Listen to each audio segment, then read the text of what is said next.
வவுனியா மாவட்டத்தில் நிலவி வரும் சீரற்ற காலநிலை காரணமாக 1160 ஏக்கர் நெற்பயிர்ச்செய்கை அழிவடையும் நிலை ஏற்பட்டுள்ளது. வவுனியாவில் இம்முறை பெரும்பாக நெற்செய்கை 60,731 ஏக்கரில் மேற்கொள்ளப்பட்டிருந்தது. இம்மாவட்டத்தில் உள்ள 100க்கும் மேற்பட்ட குளங்கள் வான்பாய்வதுடன் 4 குளங்கள் உடைப்பெடுத்துள்ளமையினால் அறுவடைக்கு தயாராக இருந்த வயல் நிலங்கள் நீரில் மூழ்கியுள்ளன. இப்ப கார்த்திகை 27 வெள்ளம் பாஞ்சது ரோட்டெல்லாம் மூடி அதுல முக்காவாசி 180% ஆட்களுக்கு இழப்பு தான். அதுக்கு அழிவு காசு தாருன்னு அரசாங்கம் சொன்னது. அந்த அழிவு காசும் இது மட்டும் வந்து சேர இல்லை எங்களுக்கு. கிளிநொச்சி மாவட்டத்தில் நிலவும் மழையுடன் கூடிய காலநிலை காரணமாக இரணைமடு குளத்தின் 14 வான்கதவுகள் இன்று மாலை திறக்கப்பட்டன. ஐயன் கோவிலடி, முரசுமோட்டை, கண்டாவளை, ஓரியன், பன்னங்கண்டி, கனகராயன் ஆற்றின் அருகிலுள்ள மக்கள் அவதானமாக இருக்குமாறு கிளிநொச்சி மாவட்ட நீர்ப்பாசன துணைக்களம் மற்றும் மாவட்ட அனர்த்த முகாமைத்துவ நிலையம் பொதுமக்களை கேட்டுள்ளது. மட்டு மாவட்டத்தில் நிலவும் சீரற்ற காலநிலை காரணமாக வெள்ளத்தில் சிக்குண்ட காட்டு யானை கூட்டம் ஒன்று தவித்து நிற்கின்றது. செங்கலடி பதுளை வீதியின் கொடுவாமடு பகுதியை அண்டிய பிரதேச பச்சை காட்டில் இந்த யானைகள் சிக்கி தவிக்கின்றன.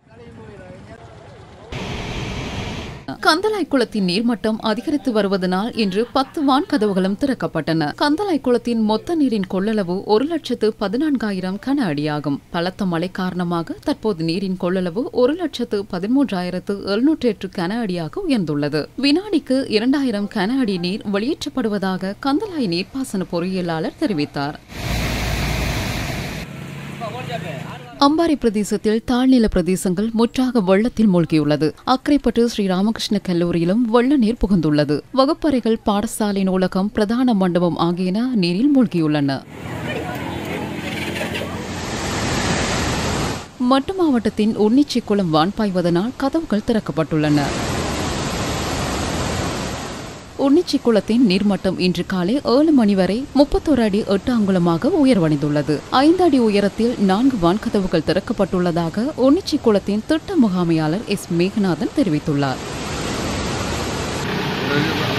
இறக்காமம் கோட்டக்கல்வி அலுவலகத்திற்குட்பட்ட அமீரலி வித்தியாலயத்திற்குள் வெள்ள நீர் புகுந்ததை தொடர்ந்து இன்று காலை 10 மணியளவில் கற்றல் நடவடிக்கைகள் நிறுத்தப்பட்டு மாணவர்கள் பாதுகாப்பாக வீடுகளுக்கு அனுப்பி வைக்கப்பட்டனர். 3ஆம் தவணை பரீட்சை நடைபெற்று வரும் நிலையில் பாடசாலை வளாகத்திற்குள் வெள்ள நீர் புகுந்துள்ளதுடன் பாடசாலை கட்டிடங்களினால் ஏற்பட்ட நீர்க்கசிவு காரணமாக பாடசாலையை தொடர்ந்தும் நடத்திச் செல்ல முடியாத நிலை ஏற்பட்டது.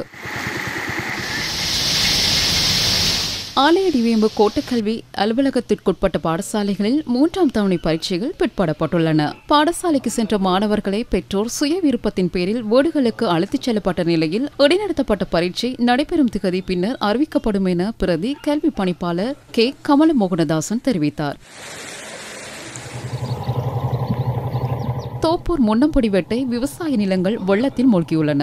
இம்முறை செய்கை பண்ணப்பட்ட 150 ஏக்கர் வேளாண்மையை அறுவடை செய்ய முடியாத நிலை ஏற்பட்டுள்ளதாக விவசாயிகள் கவலை தெரிவித்துள்ளனர். வேளாண்மை அறுவடை இடம்பெறும் நேரத்தில் கடும் மழை பெய்தமையினால் வயல் நிலங்கள் வெள்ளத்தில் மூழ்கியுள்ளன. மட்டு மாவட்டத்தில் வெள்ளத்தினால் பாதிக்கப்பட்ட பிரதேசங்களை மட்டு மாவட்ட அரசாங்க அதிபர் ஜஸ்டினா முரளிதரன் நேரில் சென்று பார்வையிட்டார். செங்கலடி பிரதேச செயலக பிரிவில் பாதிக்கப்பட்ட பகுதிகளுக்கு அவர் நேற்று மாலை விஜயம் செய்தார். கொம்மாத்துறை விநாயகர் வித்தியாலயத்தில் இடைத்தங்கல் முகாம்களில் உள்ளவர்களை மாவட்ட அரசாங்க அதிபர் நேரில் சென்று பார்வையிட்டார். 9 இடைத்தங்கல் முகாம்களில் 334 குடும்பங்களைச் சேர்ந்த 921 பேர் தங்கியுள்ளனர். மேலும் 3037 குடும்பங்களைச் சேர்ந்த 10,031 பேர் உறவினர் நண்பர்களின் வீடுகளில் தங்கியுள்ளனர். 14 வீடுகள் பகுதியளவில் சேதமடைந்துள்ளன. வவுனியாவில் கடந்த சில நாட்களாக நிலவி வரும் கனமழையினால் குடிவரவு குடியகழ்வு துணைக்களம் வெள்ளத்தில் மூழ்கியுள்ளதாக மாவட்ட அனர்த்த முகாமைத்துவ மத்திய நிலையம் தெரிவித்துள்ளது. அலுவலக செயற்பாடுகளும் பாதிக்கப்பட்டுள்ளது. மத்திய நீர்ப்பாசன துணைக்களத்தின் கீழுள்ள பாவட்குளம், ராஜேந்திரகுளம், ஈரப்பெரியகுளம், முகத்தான்குளம், மருதமடு குளம், கல்மடு அணைக்கட்டு என்பன நீர்வரத்து அதிகரித்தமையினால் தொடர்ந்தும் வான் பாய்கின்றது. இதன் கீழ்ப்பகுதிகளில் உள்ள மக்கள் அவதானமாக இருக்க வேண்டும் என மாவட்ட அனர்த்த முகாமைத்துவ பிரிவு தெரிவித்துள்ளது.